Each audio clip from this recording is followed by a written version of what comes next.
चलिए बात करते हैं एक ऐसी बड़ी खबर की जो तुमको पूरी रात सोने नहीं देगी, लेकिन ये बड़ी खबर तुमको पूरा क्लियर कर देगी कि अब आगे इंडियन स्टॉक मार्केट में क्या होने वाला है। और ये खबर आपको पता होनी चाहिए क्योंकि अब आगे जो भी होगा वो इस खबर के चलते हुए ही हमें देखने को मिलेगा। ये जो बड़ा धमाका हमें 9 जुलाई से पहले पहले इंडियन स्टॉक मार्केट में देखने को मिलेगा, ये धमाका है यूएस और इंडिया की ट्रेड डील को लेकर। आज जब मैं वीडियो शूट कर रहा हूं तो आज है 3 जुलाई, लेकिन इसका इम्पैक्ट हमें 4 जुलाई और आने वाले 5, 6, 7 जुलाई तक देखने को मिलेगा। क्योंकि ये जो खबर निकल के सामने आ रही है, इसको थोड़ा समझने से पहले आप इधर देखिए।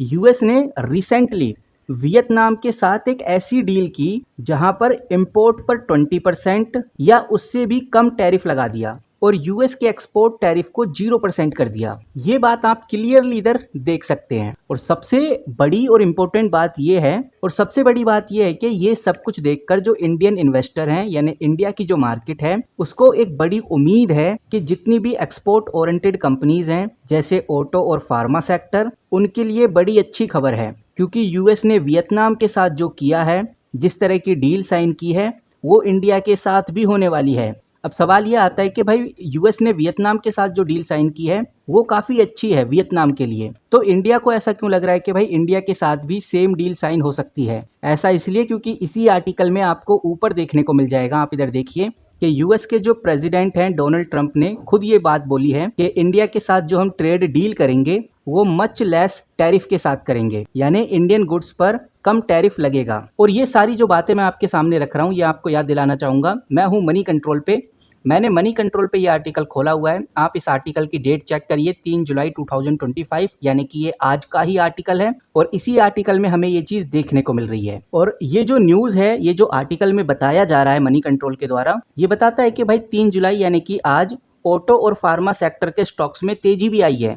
क्योंकि यूएस और इंडिया के बीच में एक मिनी डील होने की बड़े चांसेस हैं, यानी कि एक मिनी ट्रेड डील होने वाली है। और इस डील की अनाउंसमेंट जल्द ही हो सकती है, नो डाउट। ये बात सबको पता है कि भाई 9 जुलाई लास्ट डेट है, लेकिन 9 जुलाई से पहले ही ये अपडेट हमें देखने को मिल जाएगी। और दावा ऐसा किया जा रहा है कि भाई इस वीकेंड के एंड तक हमें अपडेट देखने को मिलने वाली है। और इसी ऑप्टिमिज्म की वजह से आप इधर देखेंगे जो निफ्टी ऑटो इंडेक्स है 0.75% बढ़ता हुआ नजर आया आज के दिन। और अगर आप निफ्टी फार्मा को उठाकर देखेंगे तो वो भी आपको लगभग 0.35% के आसपास बढ़ता हुआ नजर आया। और आपको याद दिलाना चाहूंगा, ये जो निफ्टी ऑटो है ये तो लगभग 3 दिनों से ऊपर की तरफ ही बढ़ रहा है और फार्मा लगभग पिछले 10 दिनों से ऊपर की तरफ ही बढ़ता हुआ नजर आ रहा है। तो इससे एक बात तो बहुत क्लियर समझ में आ रही है, मुझे लगता है कि ये बात ऑलमोस्ट अब सबको पता चल गई है कि इंडिया और यूएस का एक छोटा ट्रेड एग्रीमेंट फाइनलाइज जल्द ही होने वाला है। और ये जो अनाउंसमेंट है 9 जुलाई 2025 के टैरिफ डेडलाइन से पहले ही हो सकता है। और आज है 3 जुलाई, और आपको याद दिलाना चाहूंगा आज है थर्सडे, कल है फ्राइडे। 4 जुलाई को भी मार्केट खुलेगी फ्राइडे को, तो 5 और 6 जुलाई को मार्केट क्लोज रहेगी सैटरडे और संडे की वजह से। लेकिन जैसे ही 7 जुलाई को मार्केट खुलेगी तो आपको एक बड़ी खबर देखने को मिल सकती है। और अगर ये जो ट्रेड डील है ये हमें सैटरडे और संडे को भी देखने को मिली, तब भी 7 जुलाई को स्टॉक में बड़ी तेजी आएगी, ओवरऑल इंडियन स्टॉक मार्केट में बड़ी तेजी आएगी। तो ये अपडेट हमें 9 जुलाई से पहले पहले इसलिए देखने को मिल सकती है क्योंकि यूएस का जो 90 डे टैरिफ पॉज का जो टाइम पीरियड है वो खत्म होने वाला है। अब यूएस को या तो टैरिफ हटाना पड़ेगा या कम करना पड़ेगा, या फिर जितना टैरिफ है उतना रखना पड़ेगा। यूएस का जो भी स्टेटमेंट है वो फाइनलाइज करना पड़ेगा। और आपको अगर याद हो ये बात, तो यूएस ने अप्रैल 2025 में कई कंट्रीज के ऊपर 26% का रेसिप्रोकल टैरिफ लगाया था, जिससे एक तरह से ग्लोबल ट्रेड वार शुरू हो गया था। और अगर अब इंडिया के साथ ये डील हो जाती है तो इंडिया का जो एक्सपोर्ट है, खासकर ऑटो, फार्मा और टेक्सटाइल, इनको बड़ा फायदा होगा क्योंकि इनका टैरिफ काफी कम हो जाएगा और इन सेक्टर को बड़ा रिलीफ भी मिलेगा। वहीं कुछ सेंसिटिव सेक्टर हैं जो हमें ध्यान में रखकर चलने चाहिए। और ये जो सेंसिटिव सेक्टर हैं ये मैं आपको ऑलरेडी पहले भी बता चुका हूँ। इंडिया ने अभी भी एग्रीकल्चर और डेयरी जैसे सेंसिटिव सेक्टर पे अपना सेंटेंस होल्ड करके रखा है, मतलब इन सेक्टर पे शायद डील में छूट नहीं मिलने वाली।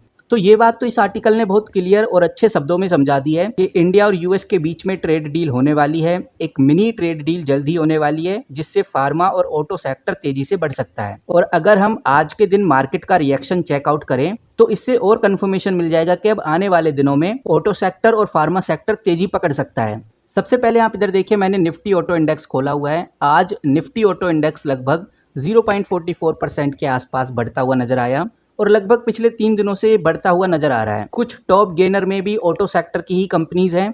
जैसे आज के दिन अगर आप बोच को देखोगे तो लगभग 6.3% के आसपास ये स्टॉक बढ़ता हुआ नजर आया है। कहने का मतलब ये है कि यूएस की ट्रेड डील का असर इस कंपनी के ऊपर पड़ रहा है। और भी रीजन हो सकते हैं लेकिन ये एक बड़ा कारण है। अगर हम हीरो मोटर्स के शेयर्स को देखें तो ये भी 1.75% के आसपास बढ़ता हुआ नजर आया है। एक और कंपनी है उसको भी चेक कर लेते हैं। संवर्धना मदरसन को देखें तो ये भी आप देख सकते हैं 0.84% के आसपास हमें बढ़ता हुआ नजर आ रहा है। टाटा मोटर्स हो, बजाज ऑटो हो, एक्साइड इंडस्ट्री हो, एमआरएफ हो, ये भी थोड़े थोड़े हमें गेन होते हुए नजर आए हैं। तो कहने का मतलब ये है कि ऑटो सेक्टर में तो असर दिख रहा है, हल्का हल्का ही सही बट असर दिख रहा है। वहीं अगर हम निफ्टी फार्मा इंडेक्स को उठाकर देखें तो आज आप देख सकते हैं लगभग 0.42% के आसपास निफ्टी फार्मा इंडेक्स बढ़ा है और पिछले 5 दिनों से तो अच्छी खासी तेजी में लगभग 1.49% के आसपास और पूरे एक महीने में भी आप देख सकते हैं कंटिन्यूसली हमें अच्छी खासी तेजी में ये जो निफ्टी फार्मा है बढ़ता हुआ नजर आ रहा है। कुछ कंपनीज हैं जो कमाल की तेजी भी दिखा रही हैं।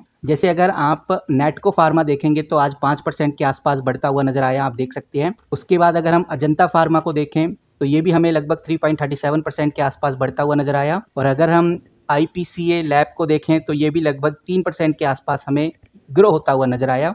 वहीं बायोकॉन की बात करें या फिर डॉक्टर रेड्डी की बात करें, ये भी हमें 2% के आसपास बढ़ते हुए नजर आए।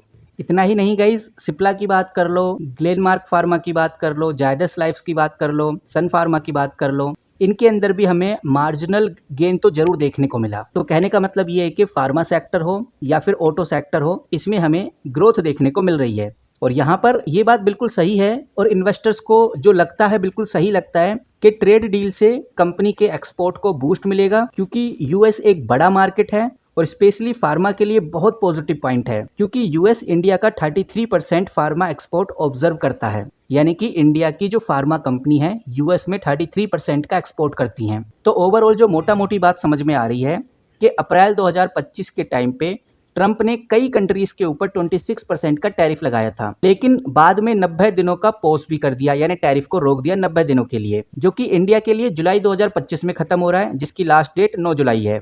तो अब अगर इंडिया डील साइन कर लेता है तो टैरिफ कम हो जाएगा या फिर नहीं लगेगा, ऐसा हम कह सकते हैं। वियतनाम के जो 90 दिन है थोड़े जल्दी खत्म हो गए थे, तो यूएस ने वियतनाम के साथ जो डील साइन की वो काफी शानदार थी। यूएस ने वियतनाम के इंपोर्ट के ऊपर 20% कम टैरिफ लगाया और इसी वजह से इंडियन इन्वेस्टर्स को भी लगता है कि इंडिया के साथ भी ऐसा ही होगा और यही रीजन है कि मार्केट के जो सेंटीमेंट्स हैं हमें बूस्ट होते हुए नजर आ रहे हैं। इंडियन स्टॉक मार्केट कुछ खास परफॉर्म कर नहीं रहा, चाहे आप निफ्टी 50 देखें, सेंसेक्स देखें, बैंक निफ्टी देखें, निफ्टी IT देखें, बट जो निफ्टी फार्मा है और निफ्टी ऑटो है उसमें हमें पॉजिटिविटी देखने को मिल रही है, क्योंकि इस टैरिफ का जो सबसे बड़ा इम्पैक्ट है वो इन दोनों सेक्टर में पड़ेगा। लेकिन यहाँ पर हमें ये भी ध्यान में रखकर चलना चाहिए कि अगर 9 जुलाई से पहले पहले ये डील नहीं होती तो यूएस जो टैरिफ है वो वापस लगा सकता है, जिसकी वजह से ऑटो और फार्मा सेक्टर दोनों के ऊपर बड़ा प्रेशर पड़ेगा। कुछ सोर्स और अपडेट्स ऐसी भी निकल के सामने आ रही हैं कि ऑटो, स्टील, एल्युमिनियम जैसे सेक्टर में इस डील को लेकर टैरिफ रिलीफ नहीं मिलेगा, यानी कि थोड़ा नेगेटिव सिग्नल हमें देखने को मिल रहा है कुछ अदर वेबसाइट्स के ऊपर। बट ओवरऑल गाइस फिलहाल यही अपडेट है, अब देखते हैं कि आगे क्या होता है।